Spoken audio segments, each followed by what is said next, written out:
Centuries ago, springs in the Santa Cruz riverbed, upstream from Santa Fe del Huac, formed an extensive marsh and allowed permanent and reliable surface flow in this area, which in turn supported lush vegetation and fed extensive irrigation canals constructed and maintained by the O'odham. The viability of this flow shaped the character of the river and the way of life of people who lived along its banks. The permanency of the surface flow meant that the O'odham relied on the river for their lifeway. The persistent flow allowed for the unique adaptation of the Sobaipuri O'odham, direct ancestors of the O'odham. The Sobaipuri were river people, or Akimel O'odham. And they would be sort of Akimel O'odham, like the Salt River people. They're called Akimel O'odham because they live along the river. And somebody had mentioned a while, many years ago, that we should have been part of being called Akimel people because the Santa Cruz River runs by our village. So I don't know how we ended up being, they just include us with the Tohono. A flowing river provided a link to their past, their memories, their identity. Older Huac community members remember the trees that shaded a flowing stream, rich with wildlife and useful and edible plants. The river that was running here, and that was, I think, the main, supporting the families through farming and through using that river when it was running. I did talk to one of their elders one time, Pat Frinkle, and he was telling me about, when the water used to run in here, and also that it's not as deep as it was right now. It's just a small, wash, like a wash river, but it's not as deep. And after that, it just got deeper and deeper. So there were still trees and the birds. The birds were there, The place we lived was a big adobe house. The well was right there, and then we had the shack there, and a big mulberry tree. We used to live under that, and some big cottonwood trees. They had an irrigation system. We had a well, and it was only like 25 feet. And she said that the water used to run continuously, but it wasn't like a gushing. It was just a stream that used to run on the Santa Cruz. So and it wasn't as deep. So the water, being that it stayed on top, was always that far underground too. That was our playground over there in the wash with all those cottonwood trees that were so big, and we played under there all the time.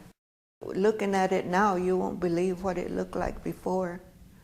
It was nice, really nice. The ones that we lost in the flood in '83, they were big old trunks. We saw the wash taking all those trees away.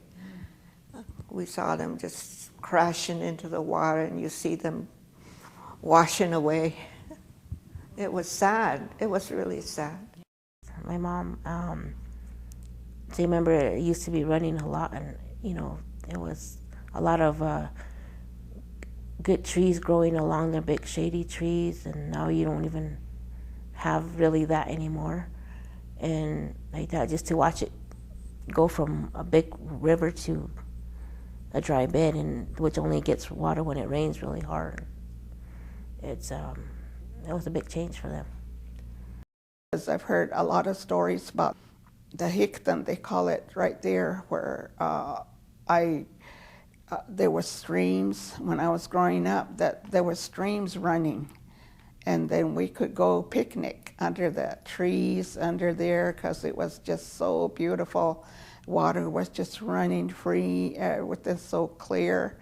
And we would do the picnic with other family members in there and just have family time.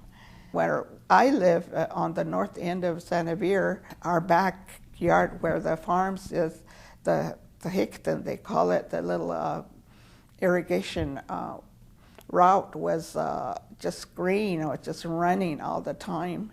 And everything was green behind us. We even had cottonwood trees behind our yard.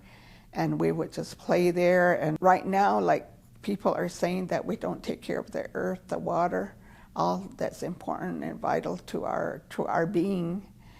Trees were huge back then, you know, and I come back and there was nothing here, and even the farms weren't producing at that time either. That's when the water got depleted. I guess that's probably where the trees went too. You just see remnants now. Sometimes you see big stumps. We might get it running again because the water table is coming up. And also because of those recharge sites over there on Peel Mine Road. And I guess it's kind of like filling up too, so it might just flow into the Santa Cruz River.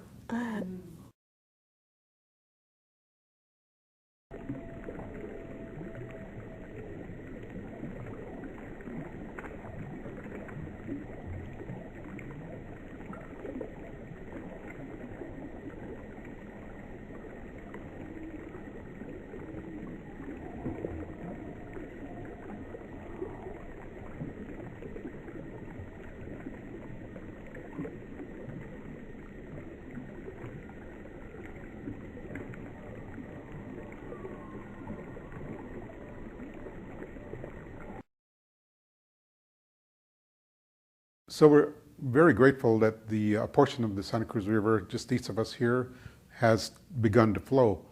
And with that, wildlife has come back, vegetation has come back, and we again pray that the stretch of the flow will increase, and so more wildlife and plant life can be abundant there. And we even have a date scheduled to pull the tamarisk and take care of the river and include our youth so that they, right at this point in their lives, can appreciate the flow of the water and the flow that our elders remember seeing and enjoying years ago prior to the influx of settlers here in this region.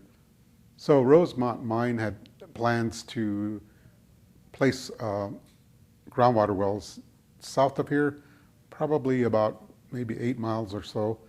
And if they are allowed to develop the mine east of here, their plan was to have the well, and probably more than one well, south of us here in the Tucson Basin, the Santa Cruz, I believe it's called the Santa Cruz Aquifer.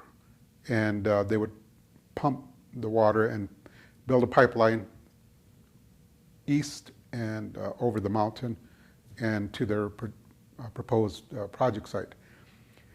If that had gone through, then the aquifer in this region would be lowered, and all the efforts to restore the aquifer with the Colorado River water, it would destroy that and destroy the flow that we have in the Santa Cruz River.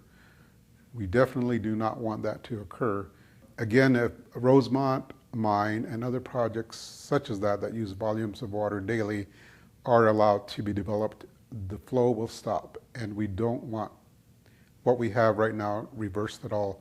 We want to continue to enhance it, continue to have the flows which are important to us, and signifies that if a community embraces living in harmony and balance with what Creator provided to us, that things can be improved, and perhaps they can be restored to the level where it was before, where we've damaged the aquifer, damaged the lands, plant life, animal life.